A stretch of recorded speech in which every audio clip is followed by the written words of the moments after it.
Hi ஒருவன். So இந்த வீடியோவில் நம்ம என்ன பார்க்க போகிறோம் அப்படின்னா 12th ஸ்டாண்டர்ட் ஃபிசிக்ஸ்.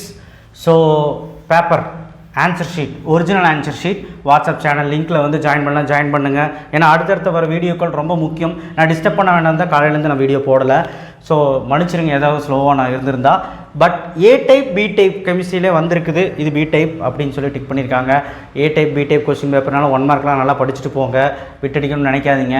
அண்ட் ரொம்ப முக்கியமான விஷயம் வந்து பார்த்திங்கன்னா, இவர் 57 மார்க் எடுத்திருக்காரு 70க்கு. 57ங்கிறது பெரிய மார்க்குங்க. கெமிஸ்ட்ரி என்ன நடந்துச்சுன்னு தெரியும்ல, அதனால் 57ங்கிறது எவ்வளோ பெரிய மார்க்குன்னு உங்களுக்கு தெரிஞ்சிருக்கும். 100க்கு 87 மார்க்கு.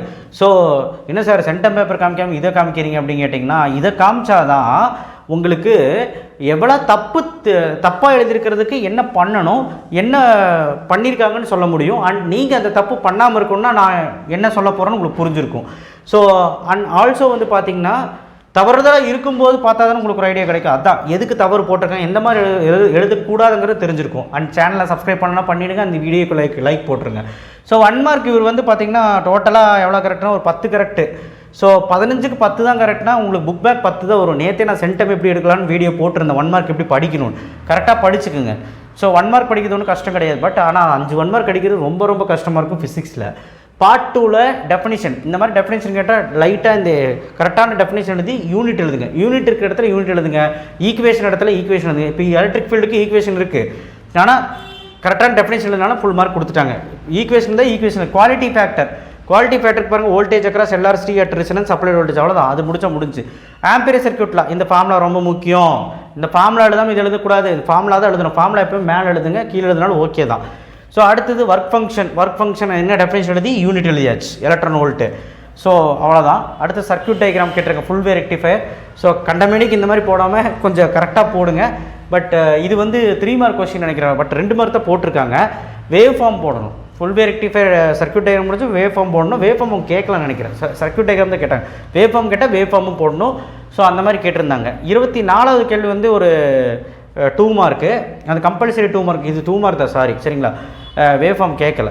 ஸோ கம்பல்சரி பாருங்கள் தப்பு பண்ணியிருக்காரு. என்ன தப்பு? ஃபார்முலாவே போடலை. ஃபார்முலா போட்டிருந்தால் அங்கே 1 மார்க் கிடச்சிருக்கும்.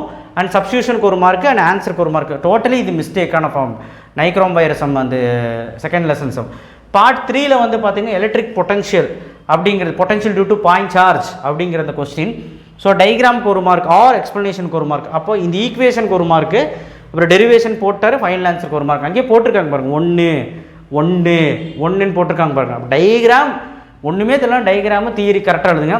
தியரி வந்து கண்டமேனிக்கு எழுதினாலும் சரி, டயக்ராமாவது கரெக்டாக போடுங்க.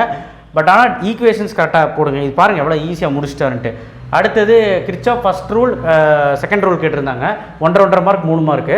ஃபஸ்ட் ரூல் வந்து இது ஸ்டேட் இது algebraic sum of the current at any junction, அவ்வளோதான். அது எழுதுனா 2 மார்க்.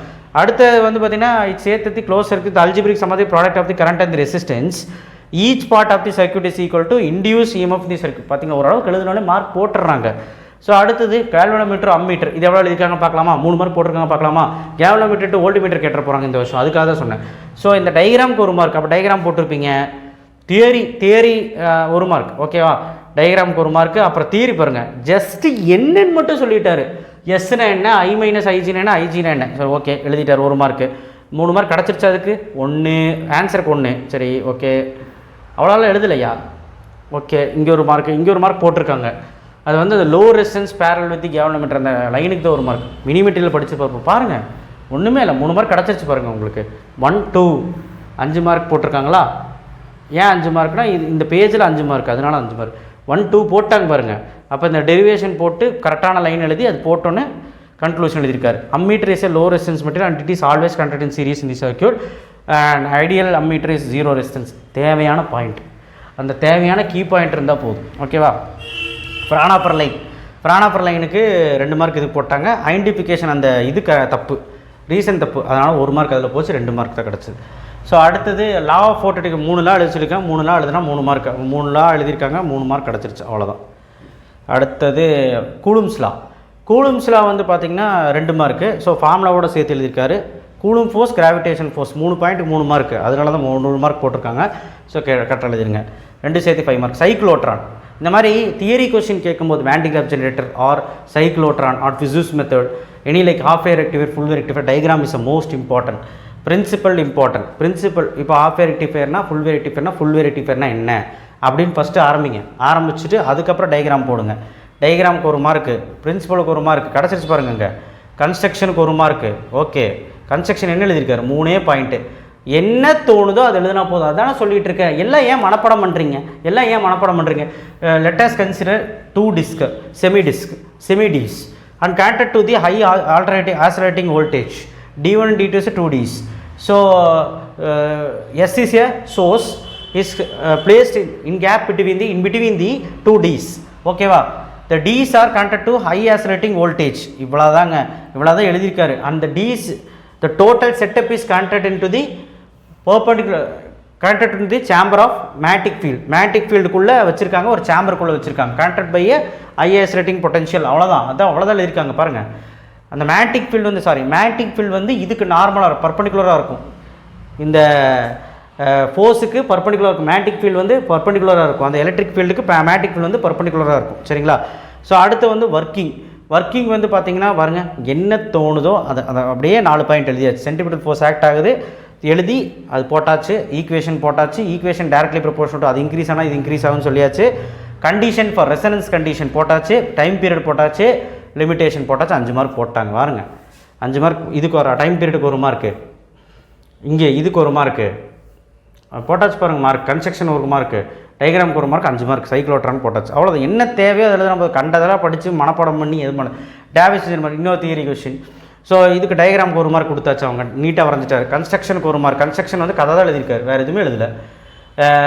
அதான் எழுதுவாங்களே, டேவிஸ் ஜெர்மர் வந்து ஸ்டார்ட் பண்ணார் 1976 ஸ்டார்ட் பண்ணார். இந்த மாதிரி எலக்ட்ரான் வந்து போகுது வருது, ஒரு டெஃபினேஷன் அதெல்லாம் கூட எழுதலை பாருங்கள். F is heated by a filament is heated by a low tension battery. Electron emitted from thermoionic emission. Electrons are accelerated by anode. Aluminum cylinder connected by a high tension battery. The electron is allowed to nickel crystal. அவ்வளோதான் முடிஞ்சு. என்ன connection, எங்கே electron போகுது, அவ்வளோதான். Working பாருங்கள், 2 point முடிஞ்சு. இந்த diagram ஒரு மார்க்கு. கன்க்ளூஷன் முடிஞ்சு பாருங்கள். மெட்டீரியல் எப்படி இருக்கோ அப்படி எழுதிட்டார். ரொம்பலாம் அவர் எழுதவே இல்லை. 5 மார்க் கொடுத்துட்டாங்க அவங்க. ரேடியஸ் ஆஃப் nth ஆர்பிட்டு சிம்பிளான டயக்ராம் 1/2 மார்க்கு, இதுக்கு 1 மார்க்கு என்னன்னு சொல்லிட்டாரு.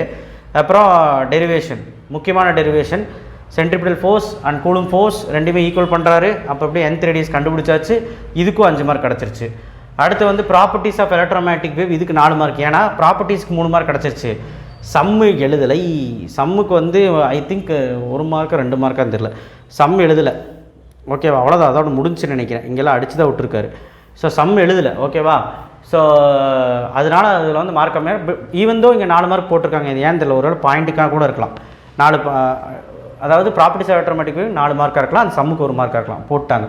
ஸோ அதனால் நான் என்ன சொல்கிறேன் அப்படின்னா, கட்டாயமாக நீங்கள் வந்து படிக்கிறது புரிஞ்சு படித்து கதை எழுதினாலும் போதும், அங்கே என்ன இருக்குது அப்படிங்கிறது கரெக்டாக எழுதினா போதும். Derivations is most important and conclusion is important. லாஸ்ட்டாக ஃபைனலாக என்னென்னு எடுத்து சொல்லுங்கள். உதாரணத்துக்கு 1/v = 1/f - 1/f = 1/v - 1/uனா எஃப்னா என்ன, வீனா என்ன, யூனா என்ன, கடைசியில் ஒரு முடிங்க.